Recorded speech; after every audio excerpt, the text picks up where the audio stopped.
Fatihə surəsinin anlamı. Fatihə surəsi Qurani-Kərimin ilk surəsidir və 7 ayədən ibarətdir. Fatihə ərəbcə açan, başlanğıc deməkdir. Bu surə Qurani-Kərimin açarı və bünövrəsi hesab olunur, çünki bütün Quranın əsas məzmununu özündə ehtiva edir. Hər namazda təkrar oxunduğu üçün ona səbil məsani, təkrarlanan 7 ayə də deyilir. Fatihə surəsi bir növ Allahla bəndə arasında bir dialoqdur.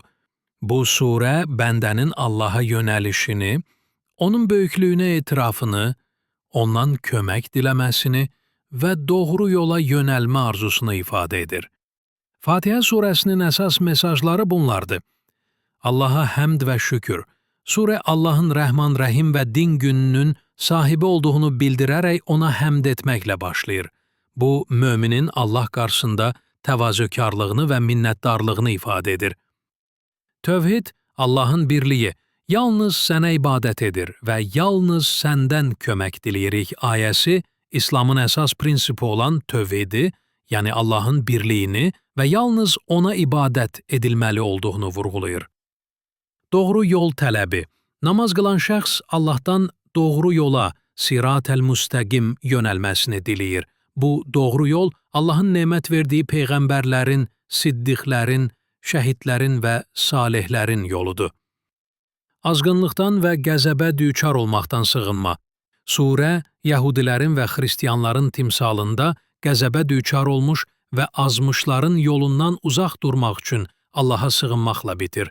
Bu, möminə doğru yolda sabit qədəm olmağın əhəmiyyətini xatırladır. Qısaca desək, Fatihə surəsi Allahı tanıma, ona iman etmə, onunla əlaqə qurma və doğru yolu tapmağın bələdçisidir. Fatihə surəsinin nazil olma yeri və vaxtı. Fatihə surəsi Məkkədə nazil olmuşdu.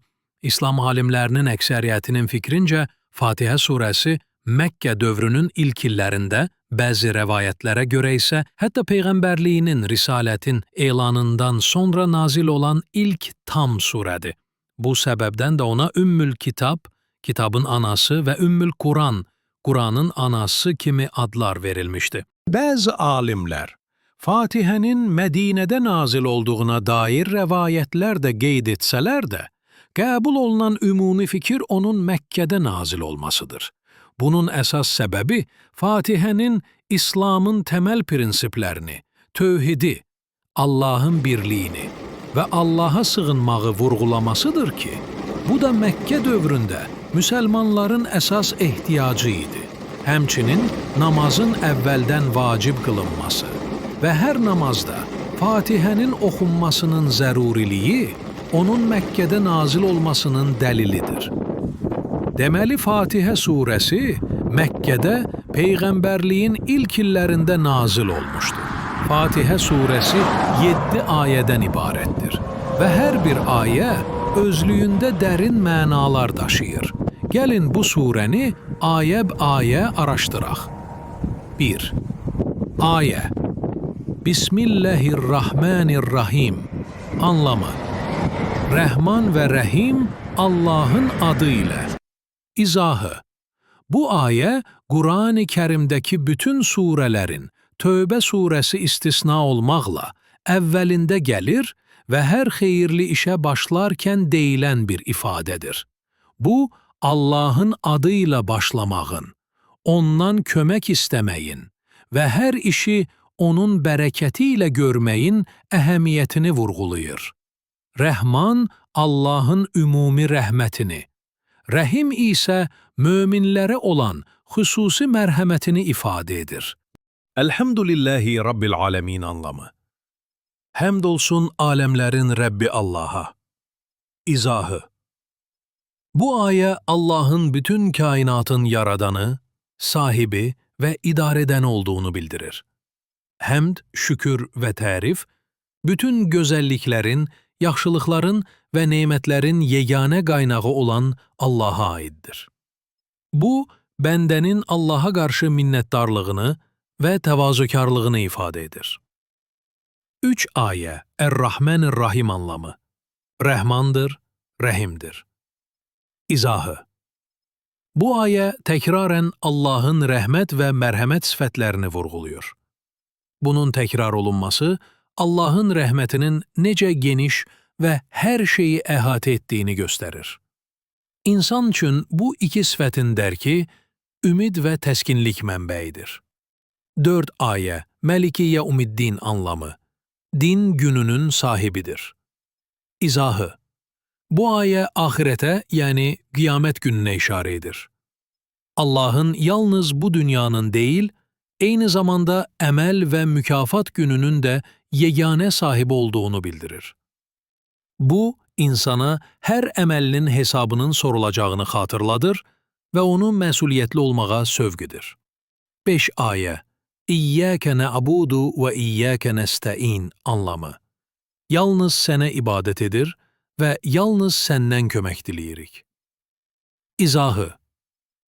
Bu ayə Fatihə surəsinin, hətta bütün Qur'anın əsas nöqtəsidir.